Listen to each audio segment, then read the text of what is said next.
देश के 5 राज्यों में चुनावी शोर है। इनमें से एक अहम राज्य मध्य प्रदेश है।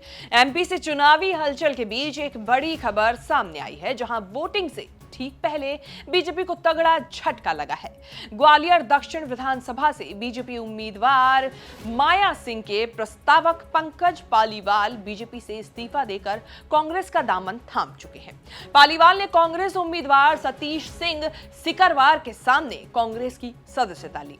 इनके साथ बीजेपी के 2 अन्य नेताओं और कार्यकर्ताओं ने कांग्रेस का दामन थामा है। ग्वालियर जिले की ग्वालियर पूर्व विधानसभा सीट पर सबकी नजर है। इस सीट से कांग्रेस ने अपने कद्दावर विधायक डॉक्टर सतीश सिंह सिकरवार को फिर चुनाव मैदान में उतारा है, तो बीजेपी ने केंद्रीय मंत्री ज्योतिरादित्य सिंधिया की मामी माया सिंह को उम्मीदवार बनाया है। माया सिंह को उम्मीदवार बनाए जाने पर खासा विरोध देखने को भी मिला था, जिसका डैमेज कंट्रोल खुद केंद्रीय मंत्री ज्योतिरादित्य सिंधिया को करना पड़ा था। ऐसे में वोटिंग के सिर्फ 3 दिन पहले प्रस्तावक का पार्टी छोड़ना कहीं ना कहीं बीजेपी के लिए एक बड़ा झटका माना जा रहा है। खास बात यह है कि एक ऐसे नेता ने पार्टी से इस्तीफा दिया जो नामांकन फॉर्म भरते समय माया सिंह का प्रस्तावक था। एडवोकेट पंकज पालीवाल ने बीजेपी छोड़ दी। वे पार्टी में कई पदों पर रह चुके हैं।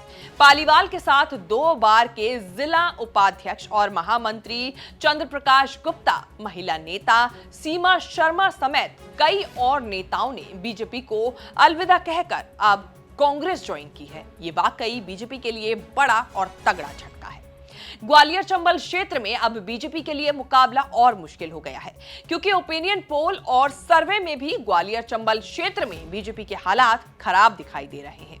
ग्वालियर और पूर्व विधानसभा सीट से कांग्रेस उम्मीदवार विधायक डॉक्टर सतीश सिंह सिकरवार ने ट्वीट किया। डॉक्टर सतीश सिंह सिकरवार ने सोशल मीडिया प्लेटफॉर्म एक्स पर एक पोस्ट किया और लिखा, विधानसभा परिवार में तांगा स्टैंड नाका तिराहे पर महाजनसभा को संबोधित करते हुए जनता जनार्दन से कांग्रेस की लाभ नीति व विकास कार्यों पर विस्तार से चर्चा की। साथ ही कांग्रेस पार्टी की रीति नीति से प्रभावित होकर पंकज पालीवाल, चंद्र प्रकाश गुप्ता, सीमा शर्मा, नीरज यादव, अर्पिता साहू ने अपने सैकड़ों साथियों के साथ कांग्रेस पार्टी की सदस्यता ग्रहण की।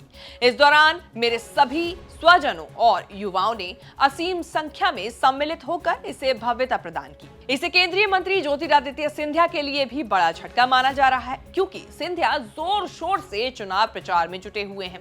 केंद्र की तरफ से उन्हें खास जिम्मेदारी दी गई है। ऐसे में उनके क्षेत्र में इस तरह की सियासी घटना किसी झटके से कम नहीं है।